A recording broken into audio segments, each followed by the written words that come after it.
11 signs. The voice of the Holy Spirit is guiding you every day. What if the guidance you have been praying for is already happening and you simply have not recognized it? What if heaven is not silent, but you have been expecting a volume that God never promised? Many believers are waiting for a dramatic sign, a visible confirmation, a clear supernatural interruption. But the Holy Spirit rarely forces direction. He calibrates your heart before he changes your circumstances. You ask for clarity about your future, yet inside you something has already started shifting. Desires that once drove you feel weaker.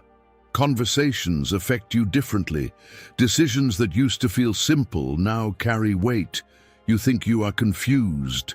In reality, you may be being guided. Jesus said in John chapter 16, verse 13, that the Spirit of truth would guide you into all truth.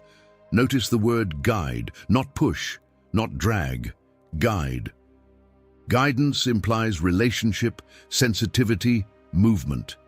It assumes you are walking, and someone is walking with you. The problem is not divine silence, it is spiritual misinterpretation. You may be looking for lightning while God is adjusting your internal compass. You may be praying for a door to close while the Spirit is quietly removing your desire to walk through it. In this message, we are not exploring loud spiritual moments. We are uncovering the subtle evidence that the Holy Spirit is shaping your direction every single day. And if even one of these signs resonates with you, it may change the way you interpret your entire life, because you are not wandering, you are being led. You feel an internal redirection before external change. Before anything shifts around you, something shifts within you. That is often the first sign. No announcement, no dramatic event, just an internal adjustment that you cannot fully explain. A path that once excited you starts to feel misaligned. An opportunity that seemed perfect suddenly feels heavy. A relationship that once energized you begins to drain you. Nothing external has changed yet, but internally you sense a quiet resistance. This is how the Spirit often works. He does not always close doors immediately. He adjusts your appetite first. He recalibrates your attraction. He reorders your affections. What you once pursued with intensity begins to lose its pull. In Proverbs chapter 20, verse 27, it says that the spirit of a man is the lamp of the Lord, searching all the inner parts. God often works from the inside outward. He lights something within you before he restructures what is around you. You may think you are losing passion. You may fear you are becoming unstable, but what if you are simply being redirected? What if that subtle discomfort is protection? What if that internal pause is the Spirit preventing you from investing years into something that is not aligned with your calling? The world waits for visible change. The Spirit begins with invisible adjustment, and if you pay attention to these internal shifts, you will often recognize that He guided your heart long before He altered your path. You experience uncomfortable growth in areas you did not plan. Guidance does not always feel like clarity. Sometimes it feels like pressure, not destructive pressure, but developmental pressure. You find yourself responding differently than you used to, and it surprises you. You used to react quickly, now you pause. You used to defend yourself immediately, now you reflect. You used to chase attention, now you value depth. No one announced this transformation, it just began happening. Quietly, gradually, almost without permission. Growth that you did not schedule is often evidence of divine involvement. The Holy Spirit does not only guide you toward places, He guides you into maturity. And maturity is not always comfortable. It stretches your emotional capacity. It challenges your patterns. It exposes immaturity you did not know was there. In Hebrews chapter 12, verse 11, it says, "The discipline seems painful at the time, but later it produces a harvest of righteousness and peace." Notice that peace comes after development, not before it. When you feel stretched, when your old reactions no longer feel acceptable, when your conscience sharpens and your tolerance for compromise decreases. That is not random evolution. That is internal formation. You may think life is becoming harder. In reality, you may be becoming stronger. You may feel uncomfortable because the Spirit is expanding your character to match a future assignment. Growth feels awkward before it feels powerful. If you are changing in ways you did not consciously initiate, if you are becoming more patient, more discerning, more self-aware, that is not coincidence. That is calibration. And this leads to a deeper question. What happens when the Spirit does not just grow you, but actively restrains you from a decision that looks good on the surface? You lose peace when you consider the wrong decision. There are moments when a choice looks perfect on paper. It makes sense, logically. It promises progress. It even appears spiritually acceptable. But the moment you imagine stepping into it, something inside you tightens. You cannot explain it fully. There is no visible red flag, no clear warning. Yet when you think about committing to that direction, your inner stability shifts. You feel unsettled, not anxious in a chaotic way, but disturbed in a steady, persistent way. This is not fear. This is internal resistance. The Holy Spirit often guides not only by attraction, but by interruption. He places a restraint inside you before consequences ever appear outside you. He protects your future by disrupting your comfort in the present. In Colossians chapter 3, verse 15, it says, "Let the peace of Christ rule in your hearts." The word rule implies governance, authority. Like an umpire that calls what is safe and what is out. When peace withdraws, it is not always emotional instability. It can be spiritual governance. You may want the opportunity. You may even pray for confirmation. But deep inside, something refuses to fully agree. You try to convince yourself. You rationalize. Yet the quiet resistance remains. Do not ignore that signal. The Spirit does not always shout stop. Sometimes He simply removes your internal agreement. He does not need dramatic warnings when He can shift your inner atmosphere. If you feel peace when surrendering a decision, but tension when forcing it, pay attention. That tension may be protection, that discomfort may be alignment, and if He can restrain you internally, imagine how else He might be communicating through subtle moments in your daily interactions. Certain conversations stay with you longer than others. Not every word carries the same weight. You can hear dozens of messages, scroll through endless content, speak to many people in a single week. Yet sometimes, one sentence lingers, one phrase echoes, one conversation refuses to leave your thoughts. You try to move on, but it returns.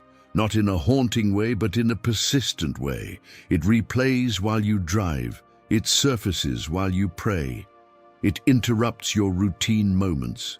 You wonder why that specific comment affected you so deeply. This is often how the Spirit highlights direction. God does not always write instructions in the sky. He often weaves them into ordinary dialogue. A friend speaks casually, yet something pierces your heart. A sermon line seems written specifically for you. Even a correction lands with unusual clarity. In Acts chapter 13, verse 2, while the believers were worshiping and fasting, the Holy Spirit spoke. Notice the setting: community, conversation, spiritual atmosphere. Guidance emerged within relationship, not isolation. The Spirit uses resonance. He amplifies certain words so they settle deeper than others. He allows truth to echo until you cannot ignore it. Not to pressure you, but to position you. If a theme keeps repeating through different voices, through different settings, through different moments, consider the possibility that you are not randomly noticing it. You are being gently directed. Pay attention to what lingers. The Spirit often repeats Himself through human channels, and if He can speak through conversations, what might He be doing through the gradual detachment you have been feeling lately? You are being detached from what no longer aligns. Sometimes guidance does not feel like addition, it feels like subtraction. You begin to outgrow places that once felt natural. Habits that once satisfied you now feel empty. Even certain relationships shift in tone. Nothing dramatic may have happened, no conflict, no betrayal. Yet internally you sense distance. What once fit comfortably now feels restrictive.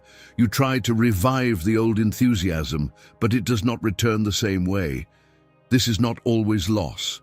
It can be alignment. The Holy Spirit does not only lead you toward new spaces, He also loosens your grip on what cannot go with you. Growth requires detachment. Elevation requires lightness. You cannot carry everything into your next season. In John chapter 15, verse 2, Jesus speaks about pruning. Branches are trimmed not because they are hated, but because they are meant to bear more fruit. Pruning is uncomfortable. It feels like reduction, but it is preparation for expansion. You may interpret this detachment as confusion or instability, but what if it is refinement? What if the Spirit is quietly removing what would eventually slow you down? When environments feel misaligned, when conversations drain instead of build, when old patterns feel foreign, do not panic. Ask yourself whether you are being repositioned. Detachment is rarely random. It is often directional. And if the Spirit can gently separate you from what no longer aligns, consider how He might also warn you about what could harm you before you ever see the danger. You sense a warning without visible evidence. There are moments when everything looks normal, yet something inside you says, slow down, not panic, not fear, just a steady caution. You cannot point to clear proof. There is no obvious threat, but your spirit does not fully agree with what your eyes see. This is different from anxiety. Anxiety is loud, scattered, urgent. This kind of warning is calm, focused, persistent. It does not create chaos inside you. It creates sobriety. You may be about to enter a partnership, accept an invitation, trust a situation. Outwardly it seems fine. Yet internally there is hesitation that refuses to disappear. You try to override it, you try to be logical, but the restraint remains. In Acts chapter 16, verse 6 to 7, Paul and his companions were prevented by the Holy Spirit from preaching in certain regions. Imagine that. A good intention, a spiritual mission, yet the Spirit restricted their movement, not because the action was sinful, but because the timing and direction were not aligned. The Holy Spirit does not only guide you toward opportunities, He shields you from unseen consequences. He protects you from future regret by planting present restraint. If the caution you feel is steady and clear rather than chaotic and overwhelming, consider that it may not be fear, it may be discernment. Discernment feels grounded. It does not paralyze you. It simply redirects you. And if the Spirit can warn you before danger is visible, what does it mean when He corrects you in a way that draws you closer instead of pushing you away? You feel convicted without feeling condemned. There is a voice that accuses, and there is a voice that corrects. They may both point out your mistake, but they do not leave the same mark on your soul. Condemnation tells you that you are the problem. It attacks your identity. It whispers that you will never change, that you are disqualified, that you have disappointed God beyond repair. It pushes you into hiding. Conviction feels different. It is specific. It highlights an action, an attitude, a pattern. But instead of crushing you, it draws you closer. You feel exposed, yet invited, corrected, yet loved. In John chapter 16, verse 8, Jesus says that the Spirit will convict the world concerning sin and righteousness. Conviction is not humiliation, it is illumination. It shines light on what is misaligned so it can be restored. When you sense that gentle but firm nudge inside, when something in you says, this is not who you are meant to be, and at the same time you feel hope rather than despair, that is not self-criticism. That is guidance. The Holy Spirit refines without rejecting. He confronts without abandoning. His correction carries dignity. It reminds you of who you truly are instead of defining you by what you just did. If after recognizing a mistake, you feel a desire to come closer to God instead of running from Him, that is a powerful sign. The Spirit is shaping you, not shaming you. And if He corrects you in love, imagine how He also intervenes through interruptions that seem inconvenient but are actually strategic. You are interrupted at strategic moments. Not every delay is opposition. Not every closed door is rejection. Sometimes what frustrates you today is protecting you from something you cannot yet see. You had a plan, a timeline, a clear sequence of steps. Then suddenly something shifts. The opportunity stalls. The answer does not arrive. The meeting is cancelled. You feel blocked. You question whether you misheard God. But what if that interruption is intentional? The Holy Spirit does not always guide you by accelerating your plans. Sometimes He slows them down. He disrupts your schedule to preserve your destiny. He allows timing to shift so alignment can deepen.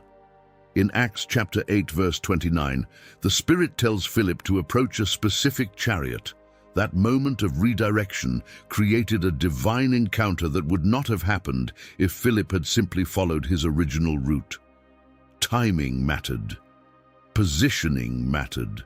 Interruptions are often redirections in disguise. You may interpret the delay as loss. You may feel overlooked or forgotten. Yet behind the scenes, the Spirit may be rearranging variables you cannot see, protecting you from premature exposure, preparing you for something more stable. When something unexpected slows you down, instead of immediately resisting it, pause and ask, is this obstruction or is this orchestration? The Holy Spirit guides not only through open doors, but through paused momentum. And as He interrupts externally, something else begins happening internally. Your sensitivity increases. You start noticing what drains you and what strengthens you. You develop sensitivity to what drains you spiritually. There was a time when certain environments did not affect you. Certain conversations felt harmless. Certain habits seemed neutral. But lately, something has changed. You walk away feeling heavy, not guilty, not afraid, just internally drained. You notice that after specific interactions, your clarity decreases. After certain content, your peace weakens. After particular spaces, your focus scatters. Nothing dramatic happens, yet something inside you feels dimmed. This is not judgment. This is heightened awareness. As the Holy Spirit guides you, He refines your internal filters. What once blended into your life without resistance now stands out. Not because you have become fragile, but because you have become sensitive. In Ephesians chapter 4, verse 30, it says, "Do not grieve the Holy Spirit of God." That means the Spirit within you responds to atmosphere, to tone, to direction. And as you grow in alignment, you begin to feel what aligns and what does not. Spiritual maturity increases discernment. You no longer measure environments only by entertainment value or social acceptance. You measure them by internal effect. If something consistently weakens your focus, dulls your conviction, or drains your inner strength, pay attention. The Spirit may be training you to guard your spiritual energy. Guidance is not only about where to go, it is also about what to limit. And as your sensitivity sharpens, you may begin noticing another pattern, a thought, a calling, an idea that refuses to disappear no matter how much you try to ignore it. You sense a gentle persistence towards something specific. There are ideas that visit once and disappear, and then there are ideas that return, not aggressively, not urgently, but consistently. A step you keep thinking about, a calling that resurfaces in quiet moments, a direction you try to postpone, yet it comes back into your awareness again and again. You distract yourself, you focus on other priorities, you convince yourself it is just imagination. Yet the thought remains steady. It does not pressure you. It does not shout. It simply stays. This is how the Holy Spirit often guides through holy persistence. In Jeremiah chapter 1 verse 5, God speaks of purpose established before birth. Calling is not random, it is woven into identity. When the Spirit begins highlighting something connected to that calling, it does not vanish easily. Notice the difference between obsession and persistence. Obsession creates anxiety and urgency. Persistence carries calm conviction. It feels stable, not frantic. If a direction keeps returning without chaos, if the idea strengthens when you pray rather than fading, that is worth examining. The Spirit plants seeds that grow through repetition. He does not always force obedience. He cultivates desire until you are ready to respond. You may feel unqualified, you may feel unsure, but if something specific keeps surfacing with quiet clarity, it may not be random thought, it may be divine invitation. And when you begin to release control and stop forcing your own agenda, something even more powerful becomes visible. You notice alignment when you surrender. There is a moment when striving stops and clarity begins. Not because all answers suddenly appear, but because your resistance fades. You stop trying to control every outcome. You stop forcing timelines. You release the need to secure your future with your own hands. And something shifts. When you surrender, pieces begin aligning. Conversations make more sense. Opportunities fit more naturally. The internal tension that once followed your decisions starts to ease. It is not that life becomes effortless, it is that your spirit becomes anchored. In Proverbs chapter 16 verse 9 it says that a person plans his way, but the Lord directs his steps. Direction becomes visible when control loosens. Guidance becomes clearer when ego quiets. Surrender is not passivity. It is trust expressed through release. It is saying, I will walk, but I will not force. I will act, but I will not manipulate outcomes. When you stop gripping tightly, you start noticing divine orchestration. The right people appear. The wrong doors close without drama. Your internal world stabilizes.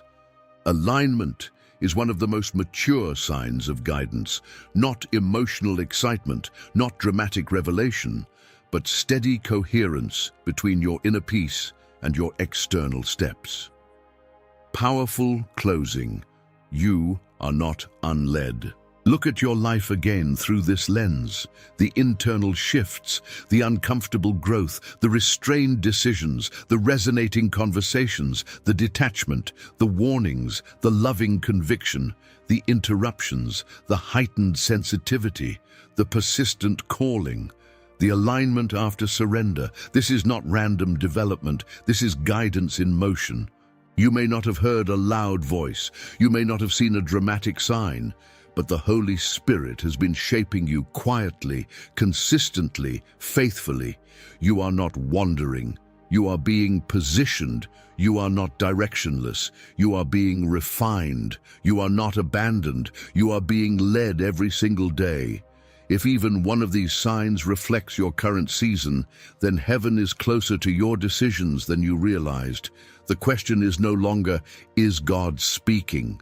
The real question is, are you recognizing His voice?